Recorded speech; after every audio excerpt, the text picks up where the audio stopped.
Welcome back to Coffee and Conversation. Audie is right behind me. I'll tell you what Audie's been up to when we get into the video. But yes, he is here, and he's in a mood and a half. And maybe he will make another appearance. Yellow, and here it is. It's at the bottom of this scarf. For Catherine, for Lex's mom, for everyone dealing with cancer, we are wishing all of you the very, very best.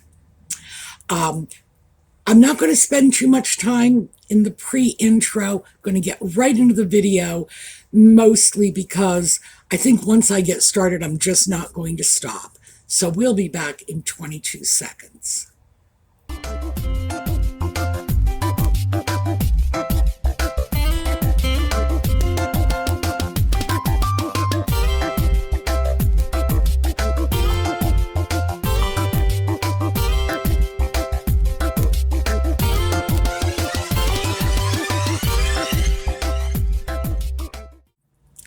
So I had planned to do a box opening for you this morning, and all set, got the box cut open, and then I got a lot of help from a cat.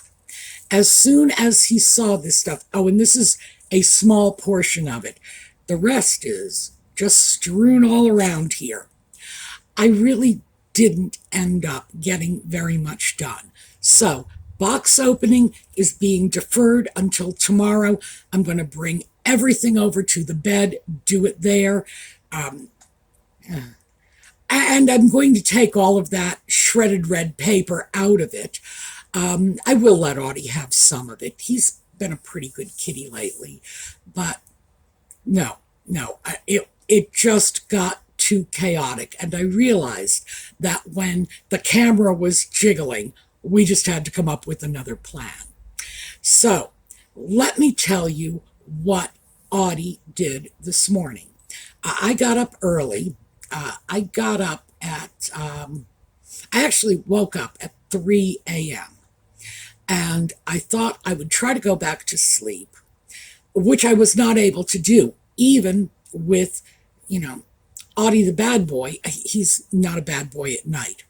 Audie the Bad Boy curled up in my arms, purring his brains out. I still couldn't go back to sleep. And I personally believe that a purring cat is worth 2 or 3 sleeping pills any day of the week. Still didn't work. So I got up around 3:30. Audie begged to go out. So I snapped little flashers on his collar because at this point it really was the middle of the night. I let him out. He comes back about 20 minutes later, having brought me breakfast. I have no idea what it was originally because unfortunately it was basically deceased and eviscerated by the time it got to me.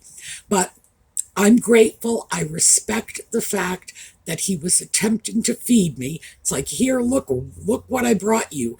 Breakfast, tasty. And yeah, I had to dump it. So he's been in sort of a mood all day long because he went out in the middle of the night and proved to one and all that he was still the breadwinner in this household. So I think this is mostly just Audie being proud of himself.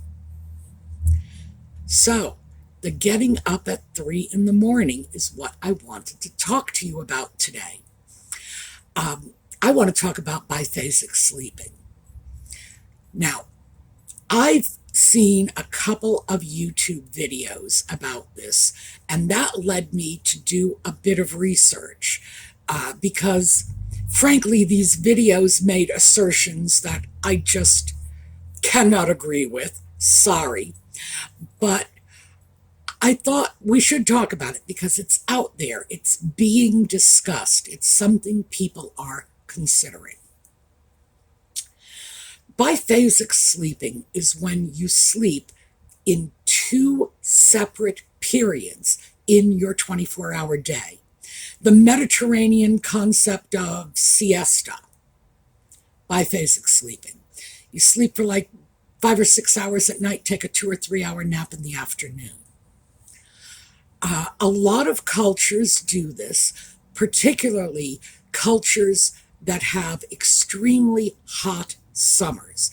That's when it tends to be the most valuable, so that you can just crash out in the middle of the day when it is at its hottest, and there's basically nothing else you can do. And in areas where this is common, essentially society shuts down for a couple of hours. Everybody goes home and takes a nap, which is something I think we're all familiar with. But biphasic sleeping in the US, in Northern Europe, presumably Australia as well, mostly because we are Anglo-American, Anglo-Australian, Anglo-New Zealand, Anglo-Antipodes. We all derive our cultural norms from the same mother culture, which is in the UK. Was this ever commonplace for us? Well, the YouTube videos that I saw absolutely asserted that it was. And I have to say, I am not in agreement with that. First of all, I don't think they have sufficient evidence to make a statement like that, and I think there is too much evidence to the contrary. Another assertion is basically that the Industrial Revolution, with people having to get up in the morning, go to work, work all day, come home, go to sleep, is what put an end to it. Again, not so sure about that one. So let me just summarize what the body of information that is being presented consists of. It is an assertion that at one time we used to sleep in 2 separate periods. People got up in the middle of the night, and this was normal. We'll get back to that. And they would stay up for 2 or 3 hours in the middle of the night and then go back to sleep, and then get up a few hours later and start their day. And why did we forget about it? Who knows? Now, this information largely comes from references in literature to things like first sleep, second sleep, which in fact probably was a thing, but widespread, oh, I very much doubt that. A lot of people do sleep in 2 separate periods. We've just discussed Mediterranean cultures do this to avoid the heat of the summer. Farmers, and here's where I think there's a flaw in the prevailing logic that we should probably address. Farmers probably do have to do this, especially in the winter, when the farm animals need to be cared for, and there's a lot of work to do and a very limited amount of daylight in which to do it. Sure, why not? Was it widespread? Not very likely. Did it last up until the 20th century? Well, if it was widespread, it did not. If it was smaller communities, rural, agrarian communities, possibly. The problem I have with this body of current information is, like I say, it's anecdotal. There is not a body of science to back this contention that we all did this. It's just not there. We don't have this in the historical record. We have references in literature, and that's pretty much the end of it. And quite frankly, if we were doing this right up until the 20th century, this would be part of our collective memory. Why? Those of you who are my age already know why. All 4 of my grandparents were born in the 19th century. All 4 of them. And I do not consider myself to be, terribly elderly. If this was what was going on a widespread basis. Certainly, my grandparents' generation, they were born in the 19th century, remember? They would have known about it. Your grandparents would have known about it. So the question is, how many of you grew up on stories of biphasic sleeping? I did not. I grew up on stories from one of my grandfathers in particular about having to get out of bed at 3 in the morning, not because you're a biphasic sleeper, but because they had to go out in the middle of the night to walk 30 miles to school in 6 feet of snow, uphill, both ways. They would get to school, they would take a little frozen crust of bread out of their rusty little lunch pail, and they would have to thaw it out with their hands, and they were grateful to have it. We all had a grandpa who told us that sort of story. All of us, right across the board.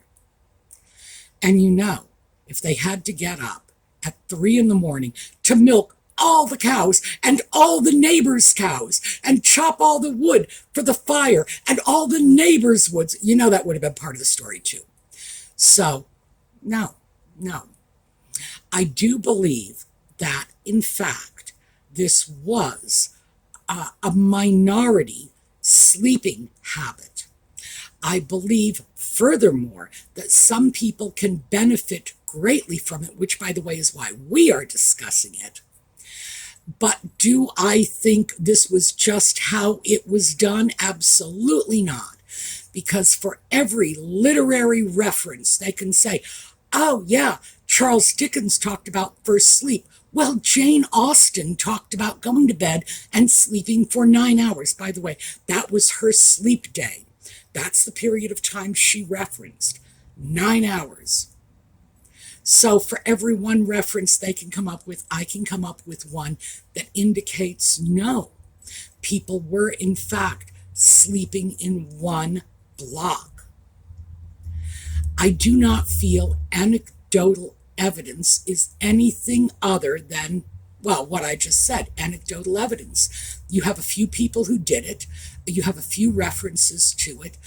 But if, in fact, this were a widespread practice in the Anglophone world, Northern Europeans, Anglophones, English speakers in particular, you better believe somebody would have documented it, because quite frankly, we are the products of a culture that documented freaking everything. By the way, if we didn't document it, the Germans would have, because we loved our literature. We wrote about everything, but the Germans, oh, they put us to shame. If the Germans could study it, codify it, file it, categorize it, you better believe they did it. We don't have that. We do not have a body of scientific literature to support this, even though we have a body of scientific literature for almost everything else you can imagine, especially from the Victorian era, when they were, in fact, obsessed with applying the scientific method to anything they possibly could. Remember, this was the era of Darwin. So, yes, of course they would have. So I just want to throw that out going into the discussion. Am I buying in to the current theories on this? No. The Industrial Revolution? Absolutely not, because people were working long before the 20th century, long before the Industrial Revolution. People were still working full days. So why would the Industrial Revolution in particular change this? Is it electric lighting? Is it having alarm clocks and being precise about the way we keep time? Well, they can throw out anything they want, and they still have to contend with the fact that if this was taking place on a large scale, we as a society completely forgot about it. And we have the work of so many diarists, among other things, people Samuel Pepys recorded wiping his butt on the neck of a goose. Do you really think he would have bypassed biphasic sleeping? I don't think so. But we know all about wiping his butt on a goose. So, no, it just doesn't wash with me. The common sense alone says no. All right, so having said that, why would I talk about it if it's all nonsense? Because it's not all nonsense. There have been studies. There was a Canadian study a number of years ago that, it was an interesting study in which they deprived the participants of sunlight, clocks, anything, television, anything that would have told them what time of day it was, to watch what their natural circadian rhythms were. They had to cancel the study at the end of a certain period of time because they were dealing with human subjects, and you simply can't put people in isolation indefinitely. At that point, you're dealing with a whole new set of problems. But what they found was that at the end of the study, the participants were close to a 30-hour day. They were sleeping 8 hours in 30 hours. Among many other things, they also believed that, if they had been able to continue the study for a longer period of time, they would have come up with more conclusions. Regardless, those are some of the interesting things that come out of all of this. But as I said, I got up at 3 o'clock this morning. I am a partial biphasic sleeper. I sleep ordinarily for some period of time,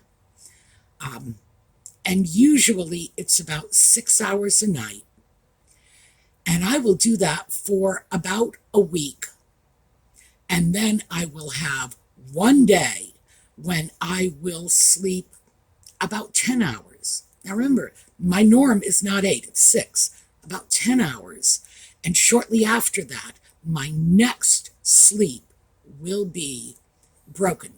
I will sleep for about 4 hours, maybe 5, get up, do something, and then I tell myself I'm going back to bed. I never do. But I want to. I probably ought to. And occasionally I'll take a nap. I do not go back to bed like at 6 o'clock in the morning and sleep until 8 or whatever. That's not how it works for me. But I have noticed changes in my sleep pattern with advancing age. When I used to take naps, now I'm not doing very much walking now because one of my knees is completely shot. We've talked about that. I will get a knee replacement and then I will be back out on the merry old trail.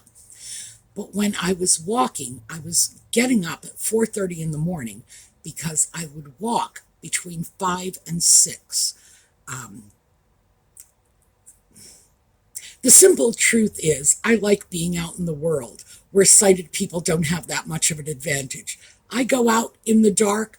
Hey, the fact that I can't see doesn't matter all that much. But I do like going out between 5 and 6 in the morning. There's very little traffic. It's very quiet. I enjoy it. It's sort of my best walking time.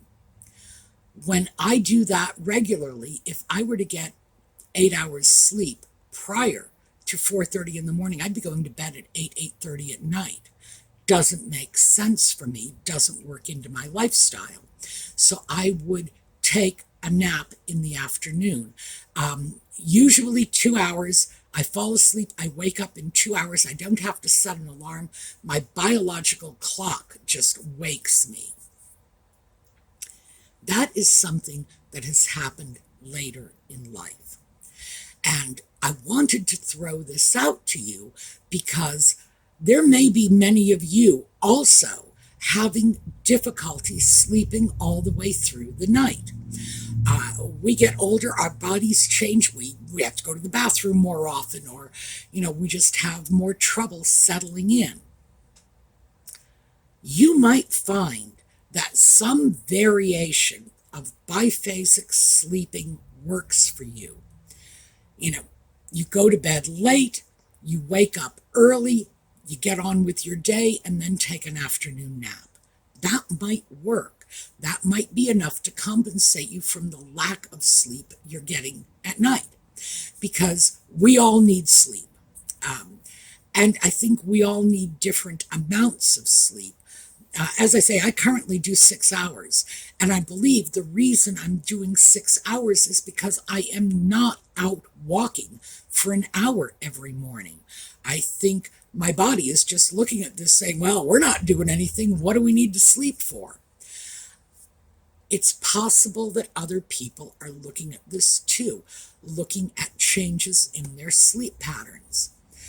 The thing is, we hit a certain age and we can start to structure our schedule around our personal needs. We don't have to structure it around getting the kids off to school, getting dressed, going to work, having our significant other come home from work, having dinner ready. We can restructure that in a way that suits us. Now, do I think that the best solution is to go to bed at 9 o'clock at night, wake up at 3 in the morning, putter around the house until dawn, and then go back to bed? No, because I've done that. I did that last night. And what I got for my troubles, if you will recall, was some recently deceased little creature the cat brought home, and not much of a reward.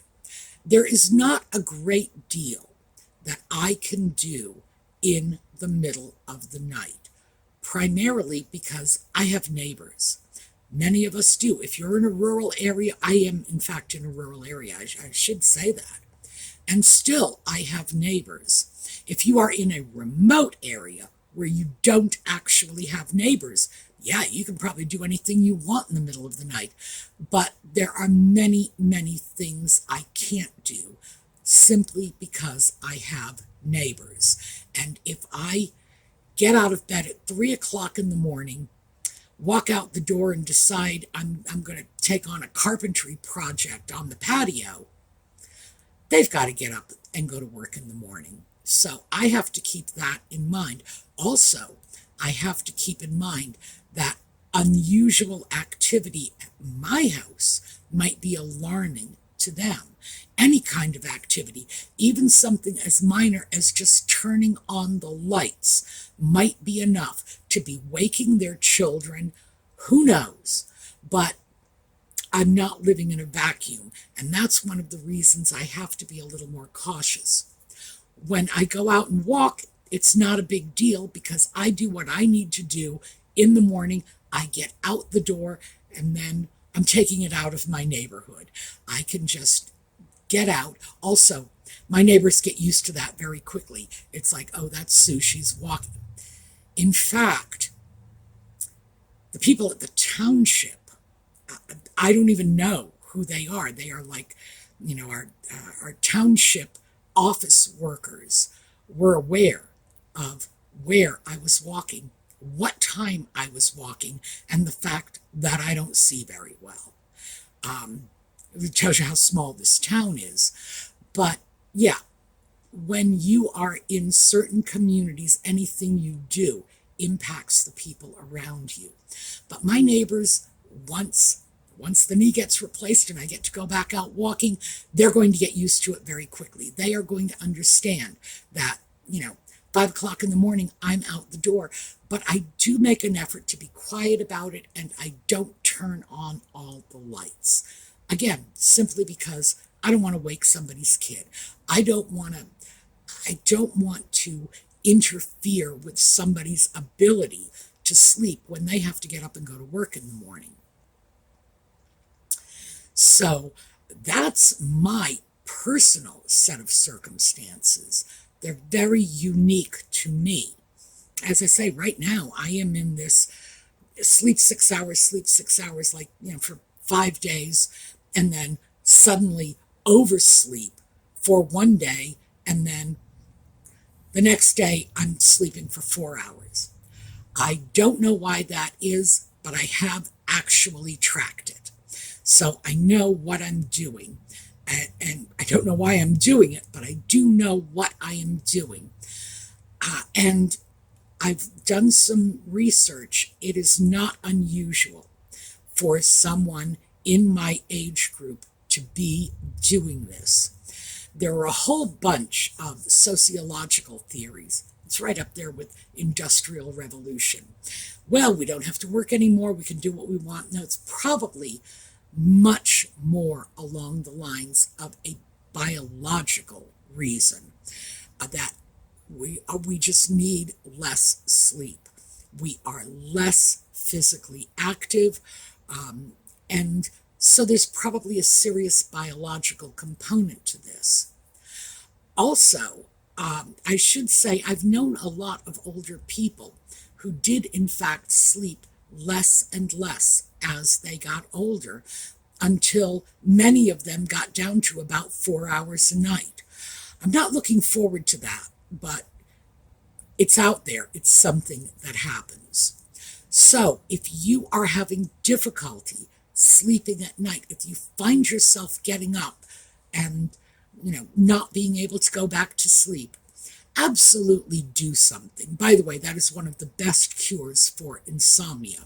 Instead of sitting in bed and just dealing with the fact that you're unable to fall asleep, get up and do something. I have my father-in-law's doctoral dissertation in my bookcase. When I can't sleep, I get that. Oh, his doctorate was in accounting. Just in case you think that I'm picking on the guy. No, this is the dullest dissertation I have ever read. It is, I haven't read the whole thing yet. I think I got about halfway through it. Dull as dirt. That is another way. Pick up something, start reading. Make sure it's dull. Sorry, I can't give you my father-in-law's dissertation because that's mine, all mine. Again, better than sleeping pills, not quite as good as a purring cat. But doing something is better than sitting in bed obsessing about the fact that you can't sleep. What's even worse, of course, is when you're sitting in bed obsessing about the fact that you can't sleep, knowing that you have to be up and do something in a few hours. Oh, that's the killer. So the best way to deal with that is to just do something, do anything. But if you can, if you have the opportunity to experiment with your sleep patterns, I would say, oh, good heavens, yes. Because as we get older, things change. Your sleep patterns might be changing. You might be one of those people who benefits from biphasic sleep. I only do it when I'm out walking. When I'm not walking, it's of no interest to me, really. But hey, you might be doing something very physically demanding too. A nap might be a good idea in your case as well. But again, because I know that there is a whole batch of information out there that is probably not very reliable, bring your own common sense to bear. If people were, in fact, doing this in large numbers 150 years ago, don't you suppose we'd know about it? All right, that is what I wanted to share with you today, simply because it might be of value. A lot of us are coping with all kinds of issues in our lives, and this is one that I think many of us cope with routinely, but we tend not to want to talk about it because the reason we're not sleeping well is because we get up and go to the bathroom 6 times a night. Nobody wants to admit that. Yeah, I do. I don't want to admit it, but I do it. I get up and go to the bathroom all night long. There are all kinds of things that go on to disrupt our sleeping patterns. They're more common as we get older. So throwing this out. Take a look at it. We can revisit this if you want more information on it, because I'm just sort of hitting the high points, mostly because I don't want any of you to look at this biphasic sleeping and say, oh yeah, we all used to do this all the time, because this is that sort of popular internet wisdom that is currently circulating. Yeah, think that one through. If that was happening, don't you think Grandpa would have told you about it? All right, tomorrow we are, in fact, going to do this box opening. I am going to have to pick up a whole bunch of red paper off my floor. The cat is still sound asleep behind me.